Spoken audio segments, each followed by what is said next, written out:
வணக்கம் ஷர்மிளா. சென்னை அண்ணா நகரில் உள்ள தொழிலாளர் ஆணையரகத்தில் தமிழ்நாடு இடைநிலை சுகாதார பணியாளர்கள் தற்போது 17 அம்ச கோரிக்கைகளை வலியுறுத்தி தற்பொழுது உள்ளிருப்பு போராட்டத்தில் ஈடுபட்டு வருகிறார்கள். குறிப்பாக இவர்களது முக்கிய அம்ச கோரிக்கைகளாக சமவேளைக்கு சம ஊதியம் வழங்க வேண்டும், மேலும் நிலுவையுள்ள ஊக்கத்தொகை வழங்க வேண்டும், 14 மாத விடுப்பு வழங்க வேண்டும், தூய்மை பணியாளர்கள் வேண்டும், கொரோனா தடுப்பூசி போடப்பட்டதற்காக ஊக்கத்தொகை வழங்க வேண்டும் உள்ளிட்ட பல்வேறு அம்ச கோரிக்கைகளை வலியுறுத்தி தற்பொழுது 1000க்கும் மேற்பட்ட செவிலியர்கள் போராட்டத்தில் ஈடுபட்டு வருகிறார்கள். குறிப்பாக தமிழ்நாடு முழுவதும் பணியாற்றி வரும் community health officers, mid level health care provides உள்ளிட்ட இடைநிலை ஆசிரியர்கள் பணியாளர்கள் சமவேளைக்கு சம ஊதியம் வழங்க வேண்டும் என்ற முக்கிய அம்ச கோரிக்கையை முன்வைத்து தற்பொழுது போராட்டத்தில் ஈடுபட்டு வருகிறார்கள்.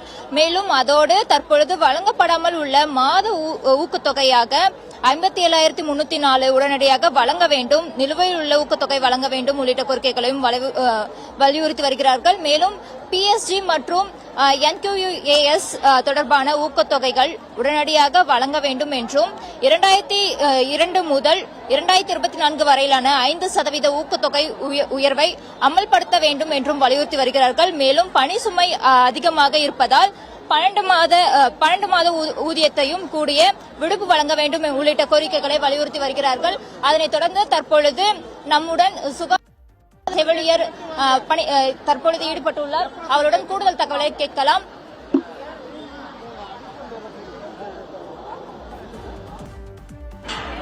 வணக்கம் ஷர்மிளா. சென்னை அண்ணா நகரில் உள்ள தொழிலாளர் ஆணையரகத்தில் தமிழ்நாடு இடைநிலை சுகாதார பணியாளர்கள் தற்போது 17 அம்ச கோரிக்கைகளை வலியுறுத்தி தற்பொழுது உள்ளிருப்பு போராட்டத்தில் ஈடுபட்டு வருகிறார்கள். குறிப்பாக இவர்களது முக்கிய அம்ச கோரிக்கைகளாக சமவேளைக்கு சம ஊதியம் வழங்க வேண்டும், மேலும் நிலுவையுள்ள ஊக்கத்தொகை வழங்க வேண்டும், 14 மாத விடுப்பு வழங்க வேண்டும், தூய்மை பணியாளர்கள் வேண்டும், கொரோனா தடுப்பூசி போடப்பட்டதற்காக ஊக்கத்தொகை வழங்க வேண்டும் உள்ளிட்ட பல்வேறு அம்ச கோரிக்கைகளை வலியுறுத்தி தற்பொழுது 1000க்கும் மேற்பட்ட செவிலியர்கள் போராட்டத்தில் ஈடுபட்டு வருகிறார்கள்.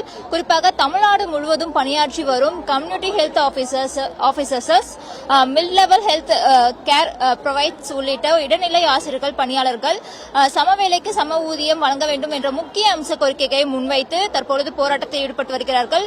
மேலும் அதோடு தற்பொழுது வழங்கப்படாமல் உள்ள மாத ஊக்கத்தொகையாக 57,304 உடனடியாக வழங்க வேண்டும், நிலுவையில் உள்ள ஊக்கத்தொகை வழங்க வேண்டும் உள்ளிட்ட கோரிக்கைகளையும் வலியுறுத்தி வருகிறார்கள். மேலும் PSG மற்றும் NQAS தொடர்பான ஊக்கத்தொகைகள் உடனடியாக வழங்க வேண்டும் என்றும் 2002 முதல் 2024 வரையிலான 5% ஊக்கத்தொகை உயர்வை அமல்படுத்த வேண்டும் என்றும் வலியுறுத்தி வருகிறார்கள். மேலும் பணி சுமை அதிகமாக இருப்பதால் 12 மாத ஊதியத்தையும் கூடிய விடுப்பு வழங்க வேண்டும் உள்ளிட்ட கோரிக்கைகளை வலியுறுத்தி வருகிறார்கள். அதனைத் தொடர்ந்து தற்பொழுது நம்முடன் செவிலியர் தற்பொழுது ஈடுபட்டுள்ளார். அவருடன் கூடுதல் தகவலை கேட்கலாம்.